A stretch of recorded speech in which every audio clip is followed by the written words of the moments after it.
Okay, good morning po sa ating lahat. Pinatatanggal ko po yung kawayan dyan. Yung mga ano na ng bayog.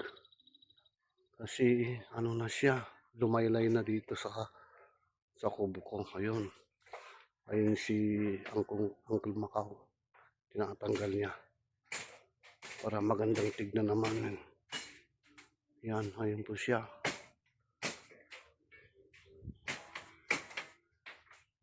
Katamami nga nagruwag litag. Ayun po siya, masipag yan. Kahit ganyan lang yan.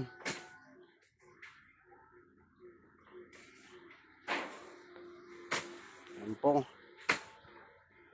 Ganun siya dyan.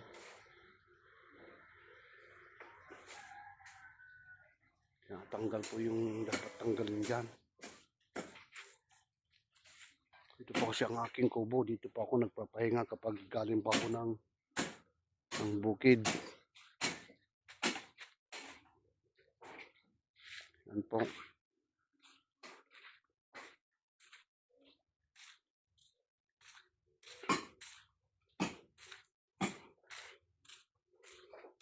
Dito po ako sa likod ng bahay ko. Yan po ang aking kalabaw.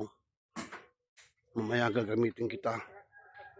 Mag-aararo ako dito sa pagtamnam ng tatamnam ko ng gulay yan. Ito naman guys, pipino ang itatanim ko rito. Kaya nalagyan ko ng sako dito. Yan po guys, ang aking kubo-kubo. Dahil kapag pagod ako galing ng bukid, dito ako nagpapahinga. Yan, ngayon siyang Uncle Macau. Para malinis tignan dyan sa gilid ng bayog ko. Pinapatanggal ko yung mga sanga-sanga ng bayog. Ayun siya. Masipag yan.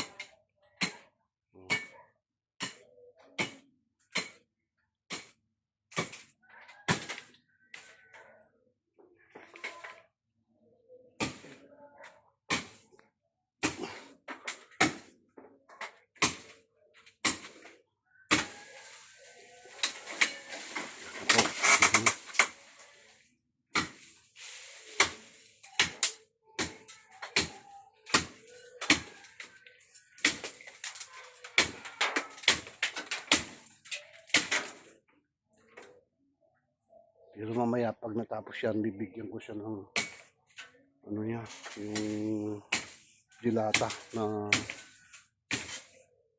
corned beef o kaya yung tawag doon. Dilata na sardinas pwede rin. Binibigyan ko rin kasi ng kape sa asukal.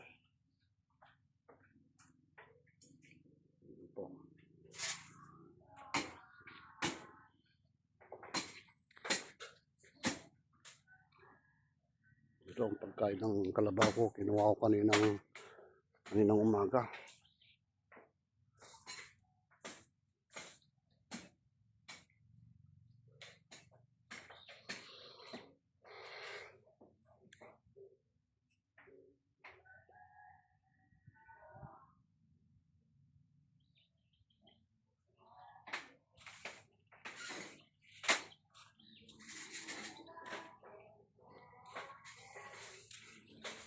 Akala ko itong tanim ko noon nung isang taon. Akala ko hindi na siya. Akala ko tumubo pa ulit. Oh. Ang alam ko ito natuyo na. Tumubo pala. Nung naulanan na. Tumubo na ulit itong talong ko. Oh. May bunga na siya. Ayun, may bunga na siya.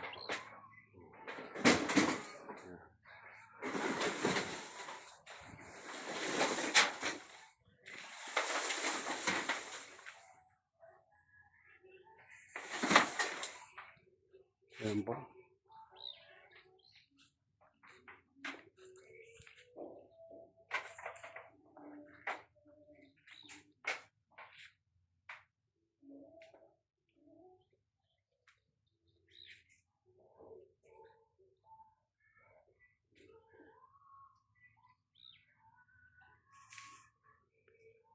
Itagi, katamami nga nagkasjay. Nagruyag. Ita.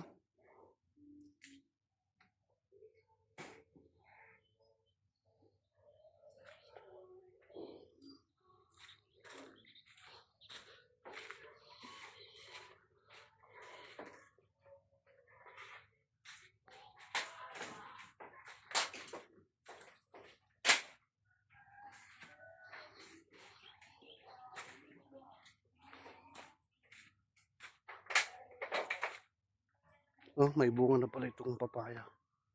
Dalawa ang bunga niya.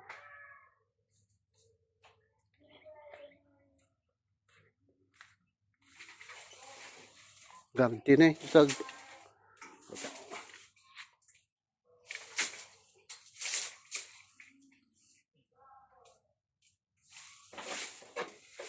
Baka nabartak ka man dirabi ay. Isag. Sika. Ha? Baka nabartak ka man dirabi ay. Hindi. Wala na init. Pao, suka doam. Hindi po, mini palidong. Ha? Ibalay da. Ha? Ibalay da. Mas Mexican. Ay, sumula ka ruga. Baka nagluto ti makaruna eh.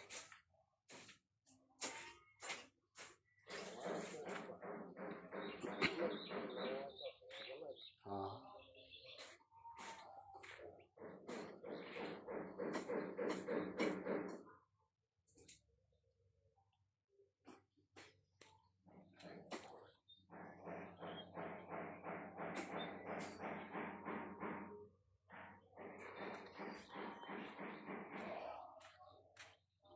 Wow. Yan.